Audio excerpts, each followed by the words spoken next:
বিশেষকৈ ধন্যবাদ দিব বিচাৰিছোঁ শ্ৰী গণেশ কীৰ্তন সংঘৰ সমূহ সদস্যগণক আৰু সূৰ্যবাদুৰ ৰায়া। এখেতে মানে আমাক ইমান উৎসাহিত কৰিছে যে মহিলাবিলাকে কিমান আগ্ৰহী, কিমান কাম কৰিছে দেশৰ হকে, সমাজৰ হকে বা ঘৰৰ কাৰণে। মহিলাবিলাক যে কেনেকুৱা তাৰ বাবে মানে সূৰ্যবাদুৰ ৰায়া আৰু শ্ৰী গণেশ কীৰ্তন সংঘই আমাক মানে ইয়াত মাতি পেলাই আমাক বিশেষ সন্মান প্ৰদান কৰিছে আৰু বয়োজ্যেষ্ঠ মহিলাসকলকো সন্মান প্ৰদান কৰিছে। এখেতক ধন্যবাদ, এই কীৰ্তন সংঘকো ধন্যবাদ। আৰু আজি আন্তঃৰাষ্ট্ৰীয় নাৰী দিৱস ৮ মাৰ্চ আমি পালন কৰিছোঁ আৰু প্ৰতি বছৰে কৰি আছোঁ।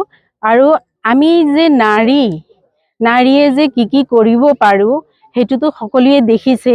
দেশৰ হকে কাম কৰা বা দেশৰ প্ৰধানমন্ত্ৰী, ৰাষ্ট্ৰপতিৰ পৰা কৰি মানে ঘৰৰ গৃহিণীৰ পৰা লৈ নাৰীয়ে সকলো কাম কৰিব পাৰে, সেইটো নাৰীয়ে দেখাই দিছে। আৰু মানে সকলো মানে কামবিলাক যাতে নাৰীয়ে কৰিব পাৰে সেইটো মানে সকলোৱে জ্ঞাত। আৰু নাৰীৰ মৰম স্নেহ কিমান আছে, নাৰীয়ে 9টা ৰূপ ধাৰণ কৰিব পাৰে। ঘৰৰ কাৰণে লক্ষ্মীৰ ৰূপ, ল'ৰা ছোৱালীৰ কাৰণে সৰস্বতী ৰূপ, তেনেকুৱা ৰূপ ধাৰণ কৰি নাৰীয়ে সকলো কামবিলাক সম্পাদন কৰি আহিছে।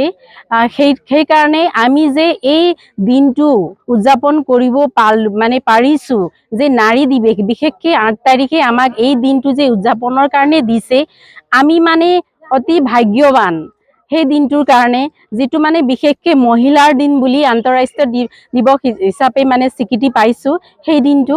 সেইকাৰণে আমি অতি সুখী, অতি ভাগ্যৱান বুলি ভাবোঁ। ধন্যবাদ, ইয়াকে কৈ মই মানে কৈছোঁ।